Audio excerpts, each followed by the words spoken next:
So I got fired. My assessment of the outcome of this meeting was to terminate your employment.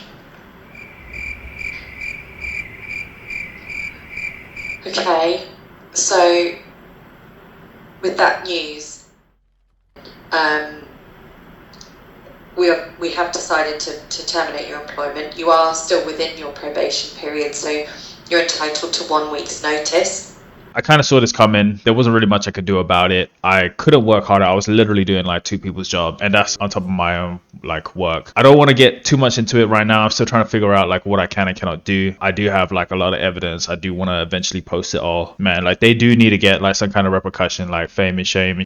But I don't want to have that kind of like legal repercussions. Plus, also I'm still trying to look for my like next position, and I don't want to really like hurt my chances of finding something. So I'll probably have to just do a little bit more research, or at least do a lot of editing, heavy editing, just so that I can like post something and not get too badly like hurt by what I post. But anyway, so what I do actually want to talk about today is the fact that now I've been unemployed since like midway March. I think it was like March 13th. And since then, it's now April 25th. It's been over a month and I'm still looking for work. And even when I was like working in my previous role, I was applying for other roles. Like I wasn't just going to sit there and wait for me to get like terminated and not have anything there. So I was actually like applying for things. But even after that, like, it's been so long and I didn't get anything back. And I did have a couple interviews. I had like one or two interviews while I was like in the role, but yeah, not much else besides of that. Like I remember I was doing one interview, I got into the second stage, and all of a sudden the guy was like, we had like literally like an hour long conversation, and it sounded good, like everything was going pretty well, but this guy wanted to like reduce the salary from what was originally like discussed at 30K down to like 25K. And I was like, yo, you can't do that. Like we have to live. Like this guy was living in like Sweden or Norway or something, and it was a fully remote role, so he didn't see the point of having somebody on 30K. But I was like, that's not the point though. Like cost of living is increased. It's crazy right now. You can't put somebody on 25K and just be like, yeah, you'll be fine. Like doesn't matter what part of the UK you're in. Like you don't have to go to work, so 25K is enough for you.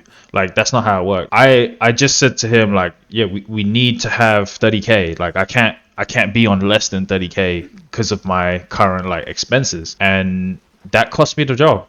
Like I literally didn't get the role because of how much they were willing to go up to. I just don't understand like how you decide to advertise in the UK, but you don't know the budget, or like you don't know your budget and how it reflects on the market, especially for this kind of role. And I'm a person with like 5+ experience in my current role of accounts receivable. You should have known that people would be looking for about this kind of salary. And he wasted my time. I went through 2 stages of it just to find out that they couldn't even pay the salary, and he wanted me to take a severe pay cut. So when I said no, like, yeah, I lost that one. But the other one, and I actually kind of regret not taking this role though, because I was on like 33 and a half, and this position was about 30K on the dot. So he was actually looking for what I was minimally asking for. But the issue was it was in an area that I would have to drive to, and between me and my partner, we only got one car, so I'd have to end up buying another car. And I was just like, taking a 5K pay cut, having to finance a new car, pay the insurance, pay the gas. I don't know if it's worth it. So I was like, I'll sit on it. And I waited a bit. And the guy was actually quite nice. And I feel like I should have actually taken that role, because like he even reached out to me after I kind of ghosted him for about a week. And he was just like, oh, have you like made up a decision? Like we kind of wanted to move forward with you. Like there was only 2 or 3 other candidates and we quite like you. And I felt bad. Like, so I called him up and I just said to him like, oh, I don't think I can take the role. Like I'll try and make it work with my current employer before I come back and da-da-da. Cause I just told him like it was just to do with like distance, cause my current employer was like 3 hours away and it used to be remote. And then they wanted me to go into the office. Long story, but basically it was just like adding on extra things of that I was doing wrong. It was like to put me on a PIP, like a performance improvement plan.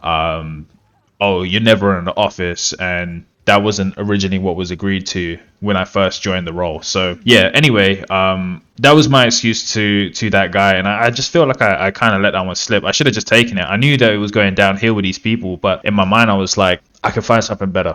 I got that role come back to me within like a month of me looking. So I was like, nah, it's fine. Like, I'm still in this role. I can find another one. Worst case scenario, I leave and then I'll find one in the next month. But Jesus Christ, like, I've left now and nothing's even come through. Like, there's still nothing come through. I'll roll a couple clips of me doing like some interviews. So just so you can kind of get an understanding of like how I speak or like how I do my interviews. Okay, so in a role like this one with a billing coordinator role, obviously it's a 6-month FTC currently. The fixed term contract is purely for us to have that period to identify the role and see whether or not it is actually beneficial to us and the company and the team. So what is it that you would be hoping to achieve on the basis that you're applying for a fixed term contract? So for me, if you've seen like my previous history, I have a lot of contract work. For example, like the previous work that I was just doing was with, and just like how you guys are doing like a restructure of your billing systems, we were doing the same thing. So I was leading the billing transformation from JD Edwards over to NetSuite Oracle. And just like how you're saying you want to centralize everything to one place, we had the same thing where we were doing ERP systems integration. So we used IBEX. So it was basically how in the US and Canadian team was using for like their IT ticket system, but we went and implemented it into the UK billing system. So it would be a way of like how project managers, project directors could see where they are on the like scale of being sent out. So we had like age debt reports, and then we also had like a lot of milestone billing, basically seeing like what part of this billing schedule we're at. And this is a way that we could easily communicate, and it would be like one long page per like job of whatever's happening, and you can attach like PDFs, you can attach Word documents, anything really, and yeah, like payment schedules and everything. And that was basically my main role while I was working there, to basically help them move this new system into the actual billing team. But because this is as an engineering company, we needed to also have like security clearance. So we were dealing with which are like weapon-based like companies. So it's like highly confidential. It was just a lot of basically trying to understand what it is the PAs would need and what the billing team is like dealing with. So I was also taking care of about 100 different projects, which were in the hands of about 6 different PAs. So I was actually doing the role. So I did actually do like the billing and invoicing, actually like managing my own projects. But it was also just so that I could understand how it is that they do their billing, and then I would translate it into them and how they're doing their like transformation, so that we can kind of get like a smooth like day one basically. And for this, what I would like in the 6 months is to basically see if I can help you guys with your like transformation, because this is kind of like what I'm coming from. I believe that I've got like good experience with doing this, and if you guys need extra help, so after the 6 months, I'm happy to stay on for extra, or if you decide to go permanent, we can like discuss about being permanent. But generally speaking, for me, in my like idea of what I would like to get out of this is to continue trying to help companies like do like transformation, and yeah, just basically try and work into that kind of role of being like a intermediate, like helping transformation plus doing a bit of AR, and see if I can build up my career in that kind of sense. Okay. Ivan. I know what I'm talking about. Like when it comes to my role, especially like what I've been doing for the last 5 years, like I can ace nearly every interview, and it's really like down to whoever they want to give it to. Like it really just means like it's based on personality, or if you like click with the people, because it's not to do with the job. Like, to be fair, anybody can learn these kind of roles as long as you're given a bit of time to learn it, and if the person's actually wanting to learn it. So, and you will definitely learn how to do it, and then from that point on, you just do like the regular role. Maybe you get a couple things wrong, but then by the end of it, you'll be okay. But yeah, so anyway, it's been difficult. It's been really difficult. I've never experienced so much like back and forth with people. Like I've never experienced so much back and forth with like agents, like the agency recruiters, the talent division, basically the people in their like HR division that hire people for their companies, right? Don't you remember when you used to get like a phone call from an agent, and as soon as you got off the phone call, you were like, oh yeah, like I've got a good chance of getting like a job, like maybe an interview, which is only like a one stage because the agent puts a good word for you. Like they seen your CV, you step through with it with them, and then they just kind of push you to the front of the line. Nowadays, it doesn't feel like that. It feels more like the agent's coming to you.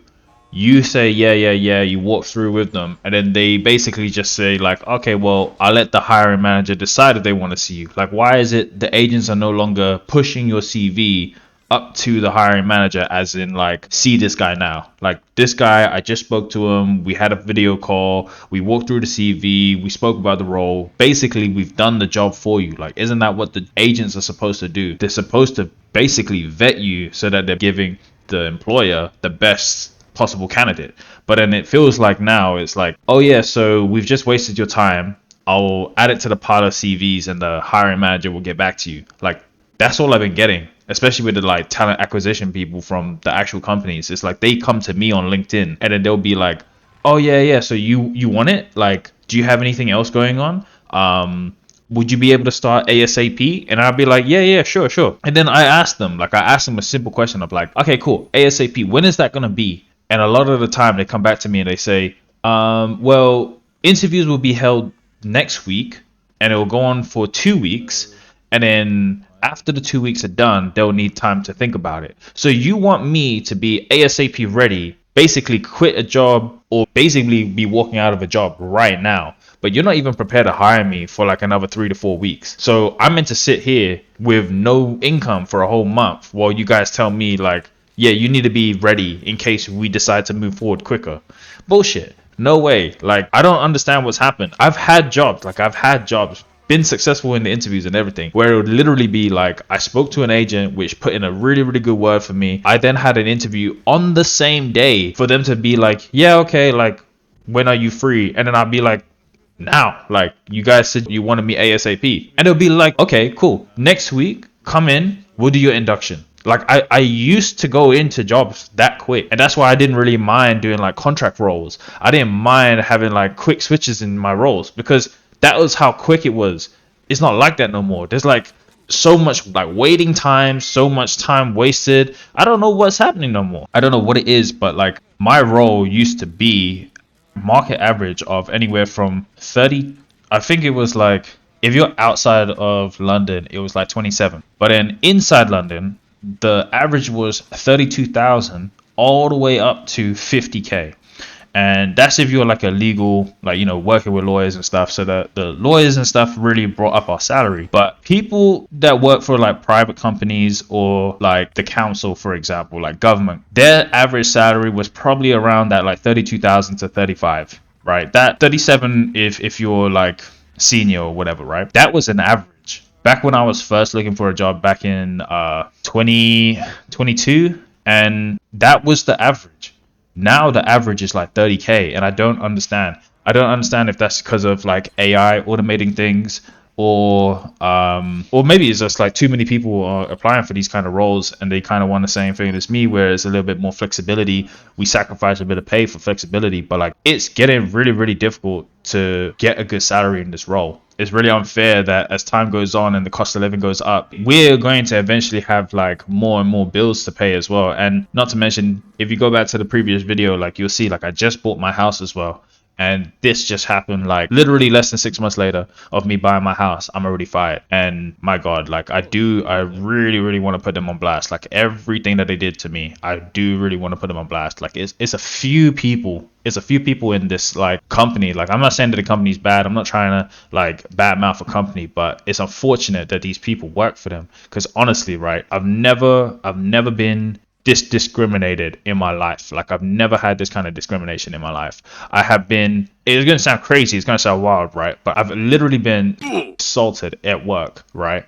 And that was better than this. That is how fucking crazy it is. I literally got at work, and I got let go for that too, even though it happened to me because the company didn't want to take responsibility for that, right? But at least I got paid for it, right? They paid me quite a bit just to shut my mouth. That was better than this. The reason why I'm saying it's better than this is because I've never had discrimination on this level be stretched out for that long, right? Because it was from like Christmas till March. So for like a straight 3 months, I was being like fucking abused the entire time. There was no like, hey, like, I understand that we didn't get off on the right foot, and I might have like taken it a bit too far, but I see that you've kind of like weathered the storm, like, good on you, like, maybe we can just get back. No. Like, there was no like trying to amend any kind of burnt bridges or anything like that. Like, I literally was like, I'm going to stand my ground. You guys have done something to me. I don't agree to it. I'm not doing anything to like jeopardize my work. Like, I still kept on target, I still met my KPIs, I still did everything, but I refuse to talk to you. I refuse to work with this team of people that are doing this to me. And I made it explicitly clear, right? I spoke to the people I wanted to speak to. I spoke to the people that were like, for example, they're friends with these people, right? They don't have any issues with them. I have issues with those people, but you haven't done anything to me. So because you haven't done anything to me, I will have no problem talking to you. But these people that do things to me, these people that have issues with me, that did things to me, like, I was like, I will not speak to you. And the issue is I kept getting met with like basically ageism. Like, I'm a millennial. Like, you're not a team player. Normally people need to be part of a team and all this kind of stuff. And I made it explicitly clear, like, not only to my manager, which was doing this to me, by the way, I made it clear to her manager. I went above her and I made it explicitly clear. I think I had about like 3 or 4 calls with her manager. So I'm not talking about like just my line manager. I'm talking about like the head of AR. I'm having like 3 or 4 calls with him, telling him exactly what happened. I showed my proof. I showed all of my work, making sure that I was on target. We even went through his work and like how far behind they are in their work, and I showed them, and I spoke to them respectfully, sometimes not respectfully, because I get heated, and then I said some stuff that was like not very nice to him either. But like I did apologize for whatever I said, and he understood me. Like, he understood where I was coming from, because I said to him, like, look, if you see everything that I have done and you understand it from the point of where I'm coming from, you will know that I'm not a bad person. These things just happened out of my control. And I'm a person that's a reactive, like, I'm reacting to what these things have done to me. I didn't do anything personally to anybody besides tell people to back off, right? Because of whatever happened, right? So yeah, I said I wouldn't get into it. I did get into it a little bit, but yeah, getting back over it. So like now I'm feeling the repercussions of like basically not bending the knee in their head, right? Because I literally had to go to like, they got a different manager to handle my like PIP, the performance improvement plan, right? And my grievance against my manager and all this kind of stuff, right? And the guy was literally like, if you want to work in this company, my advice to you is to do what they say. And I couldn't get behind that. Like, I literally couldn't get behind that. I thought, I'm working, right? I do the job. Like, I did the job to a very good degree. I don't see why part of my job is taking abuse from people which only had a problem with me strictly because I wasn't one of them. And what I mean by that is they were all of like Muslim and Asian descent, and they had like a little clique going, and that was the only thing that was tearing us apart. The fact that I wasn't like them, that I didn't look like them, that like most of them would care more about material things, right? They would care more about like the car that they're driving, how much they're earning, if they're doing another job. And me, I was like very like reserved. I didn't really like to talk about it because I don't believe that they're truly like happy for you. So if I said to you in the workplace, oh, I've got another business, or I'm doing this, I'm doing that, instead of being happy for me, they would more likely want to find out what it is I'm doing, right? They'll find out what I'm doing so that they can talk about it. Like, I'll be a topic. I won't be a friend. You're not happy for me. If you really want to get your money up, or if you really want to like look at it in a selfish way, you'll be like, oh, can I help? Like, can I join? Can I get something too? Right? They wouldn't do that though. That's not the kind of people they were. They would be more like, well, I'm doing this too. I'm doing that as well. My father did this. And that's literally how the like attitude of my manager was. And every single time that we talk about struggle, right? And I did open up a bit, and I feel like this was also part of my mistake in the company, right, I opened up a bit about myself. And this is just purely because like they were always talking about like, oh, it's like a little family. We're sitting at the lunch hall and everybody's talking, and then you're talking, and they're like, they want to know about you, and they reveal stories about their shit, about whatever they done in their previous workplace or their life and all that kind of stuff. So then I said something, and I feel like I fucked up on that because I said that I'm buying my house. Like at that time, when I first joined, I didn't buy my house yet, but during the time of me working there, I did eventually buy my house while I was there. And when I was buying my house, I had to do like a lot of viewings, like house viewings and stuff, and that required me to take some time off as well, because these viewings were just like between me and my partner, we were just so excited. We were like, oh, let's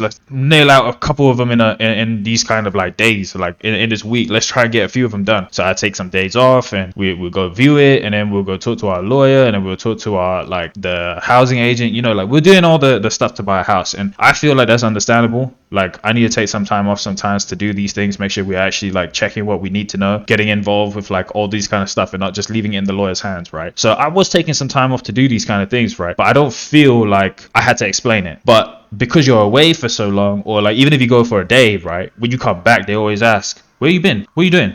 And because I had already previously said it, right, that I was looking for a house, I'm buying a house, right, any and every single fucking day that I took off, it was like, you went away because you were like buying a house, isn't it? Like they didn't ask. They're assuming, and they're telling me in a way that's like, you went away because you went to buy your house, isn't it? And I'm like, listen to what you just said. Does that not sound like that's stupid? Like, how do I go away every single day to buy a house? That doesn't make fucking sense. So I always was just like, the way that you're coming across sounds like you're jealous, you know, in the way that it was just like every single time that I'm going away, like I can't even go away for like my birthday. To be fair, I worked through my birthday, right? But like I couldn't even go away to spend time with my girl. I can't go away to do something with the family. I can't do any of that, right? Because every single time, apparently in their head, taking a step away from work, right, I'm buying my house or I'm doing something for the house. I had this like little dickhead that was basically saying that, oh, you know, like if you're at work and you work from home, you can pack a box. I just was like, I don't get it. Like, what the fuck made you say that? Like, we're talking about like work. We're working, right? And then we would sometimes talk about anime. We'll talk about games that we like, right? Or games that we're waiting for and stuff like that. We're talking about this. And then this guy, like from nowhere, would suddenly talk about like, if you're moving and you're at home, you can pack a box. And I would be like, okay, like what's your point with that? Like, where are you going with this? And he would be like, well, no, I just noticed that you hadn't done very many emails in the shared inbox. And I'm like, where you going with this, man? Like, I did emails. If you go into the sent inbox, you'll see how many I sent. And he'd be like, yeah, no, I'm just saying. But I've noticed with me and the manager, we've noticed that you haven't done much. And I was just saying, like, if you're not doing anything, you might as well pack for your house. And I was just like, all right, cool. So I'll stop the call there. And I then called up the manager later, like maybe a day or something later, right? And I did tell her, like, why is he talking about me? I'm basically getting into like the whole meat and potatoes of everything, right? I was just like, I don't even know now. I want to have more of a structure before I start talking about all the stuff. But yeah, anyway, that stuff happened. I'm now out of a job. I've been looking for a job while I was in that job, and now it's been a while. It's been very, very difficult, like trying to find something. But while looking for this job, right, I've applied to hundreds, and I'm not joking. Like, it's been literally like hundreds of posts on LinkedIn, Indeed, Reed, Total Jobs, Michael Page, I think it was called. Loads of like agency websites and all these kind of things, right? Google jobs, everything. Even like .gov jobs, right? I've been applying to loads and loads and loads and loads of roles. But I have noticed that these jobs, some of them are repeats, and because they're from agencies, or like agencies post on many different job websites, they do not tell you most of the time who the employer is. So they don't tell you where they got the job from. They don't tell you the employer that they're working with. They just tell you normally the industry that they're in, and you will be forced to apply for these jobs. Hope that is a different job. Hope that the job is still available, because I've noticed that I've also gone and called up a lot of people and found out that these jobs were taken down last month, 3 months ago. Like, literally, they just forget to take it down for whatever dumb reason. When you start looking at how many jobs that have been, you know, quote unquote, forgot to be taken down, I don't believe that it's forgot to take it down. I genuinely believe it's a fake job. Like, it's a way of boosting like market retention for these kind of job searches, bringing down our prices, boosting morale in their company. Oh, look, we are still looking for a role, so you guys are not so stressed anymore. Like, don't worry, we are looking. But these are fake jobs, man. Like, I've literally applied to loads, and I don't think I'm doing bad in these interviews. I genuinely don't think I'm doing bad. I think I'm doing really, really well because I got previous roles like that. I got previous roles. I'm not applying for anything that is like too difficult. Like I'm applying for things within my like ballpark. I'm not doing things that are like such a huge step up. If people ask me like, oh, why is it you're leaving? I always have my excuse of why I'm leaving, because most of the time it's just to, check out other things or greater opportunities, all this kind of stuff. You never say that you're fired. Whoever says that you should tell people that you got let go from your previous job clearly don't want you to get a job. What if someone's been fired or laid off from their last job? How should they answer the question, why did you leave your last job? If you've been fired from your job, always be honest. Never lie. Never be dishonest. If you're honest about the fact that you've been fired, the hiring manager will definitely respect you. So you can say, I was fired from my job because I made a mistake. However, I have learned from that experience and I am a better employee as a result. If you've been laid off from your job or made redundant, it is not your fault. Just be honest. I've been laid off. I was made redundant. I am positive about the situation and I am now seeking employment with a new company. So first of all, this guy definitely crunches his cornflakes, but I basically said, that's terrible advice what he just said, right? You will be the only one that the recruiter sees as being fired, right? Compared to all the other candidates. And this dickhead decides to say, don't listen to this advice. You'll be the only one who doesn't get hired. Trust me, I'm a recruitment expert, not a gamer. Like, what a cunt. Anyway, I basically say, right, you're a recruiter, not a job seeker. Speak from the perspective of the person applying for the role among hundreds of other perfect candidates, right? Compared to other people, what the recruiter's going to see. Your advice was terrible. You attacked my interest instead of listening and understanding. Read all the other comments on this clip. I'm not the only one that thinks that this is ruining your chances of getting a job.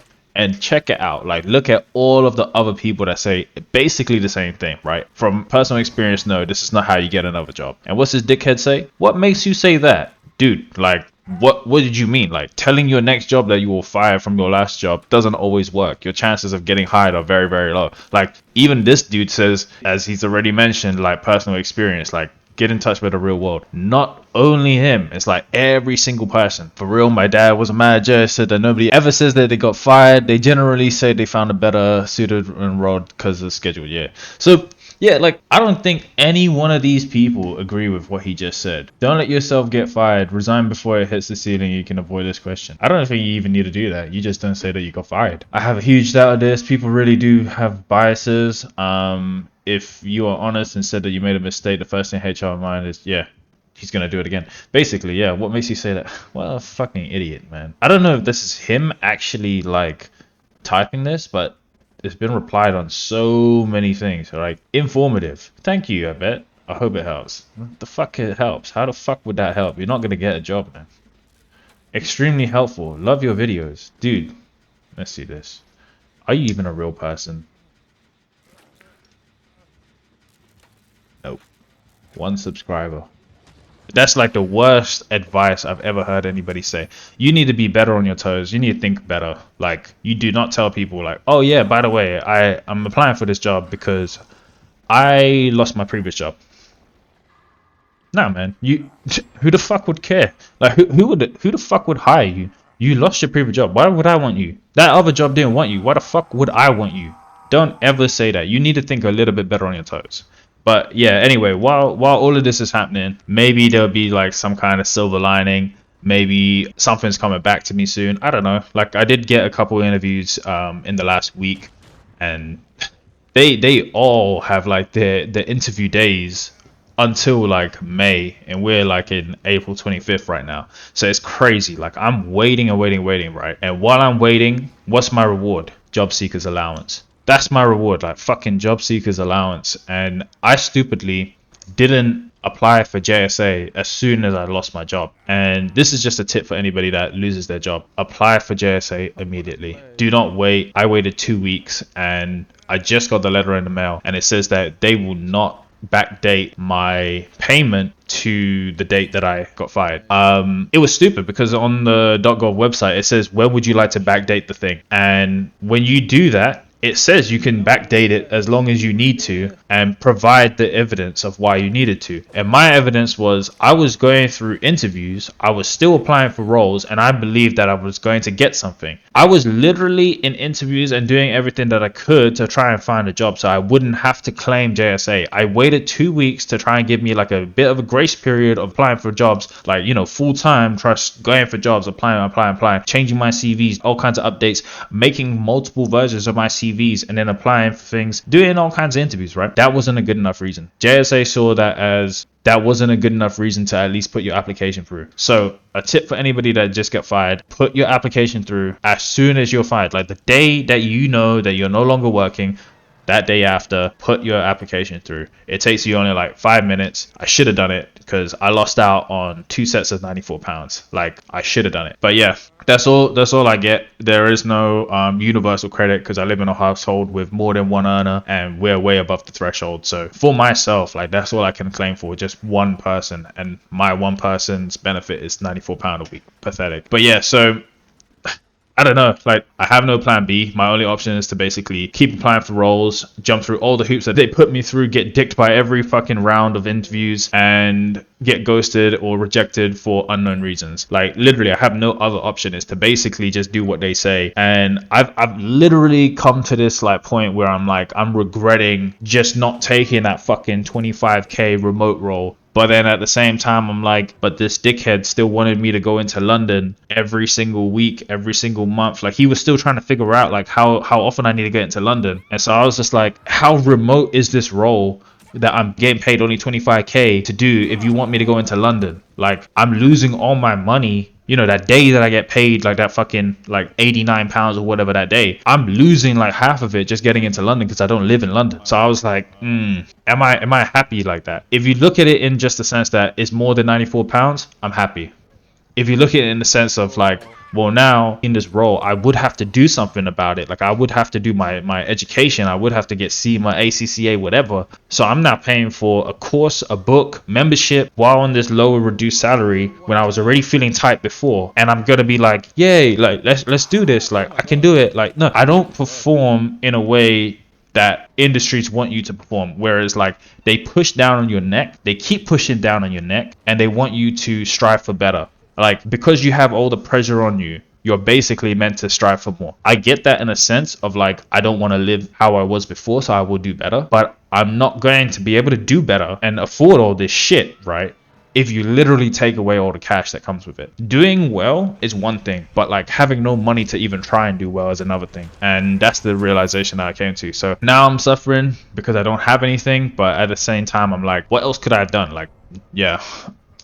Hopefully I find something soon. I will be keeping this channel up to date with anything that happens, anything that's a worthwhile topic as well. I don't always have to talk about my current situation. I do like to also talk about like nicer topics, but put my kind of insight on things. Keep a lookout for that, because I might not actually just always talk about the bad stuff that happens in the world. I do want to have a little bit more of a positive kind of channel, or if I am talking about like a bad thing, have like a bit of a positive spin on things, because Jesus Christ, like if I'm just talking to myself in such a like painful way, I will like hate doing this. No, we do need to have like a bit of a positive spin on shit. But yeah, anyway, if you guys have any kind of like advice or like any ideas of what I could do, if any kind of people like know anything about it, what you're doing, how you came over it, oh yeah, like if you guys have gone through the same shit, what the fuck did you guys do? How did you overcome it? Like immediately, and then later on, like what did you do later on? So immediately I'm saying like, how did you get your next job? What did you do in the meantime? And then later on, what did you do to make sure you never got put in that position again? And how successful you've been at that? Because like Jesus Christ, like I will be documenting it. I will probably be coming back and touching back on everything that happened to me. But like I want to know other people's like opinions and things. And it would be good to collate like a lot of people's like experiences and talk about that, because that's probably more interesting to me, at least while like I'm going through it as well, and see if I can kind of like do some similar things and what I would do differently.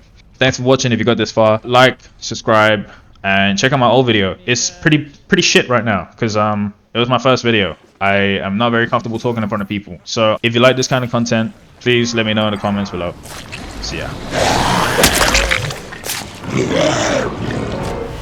We'll communicate the outcome in writing to you, and we'll also let you know what final payment is. Yeah. Okay. All right. Thanks for your time, and good luck with everything in the future. Fuck you. Bye.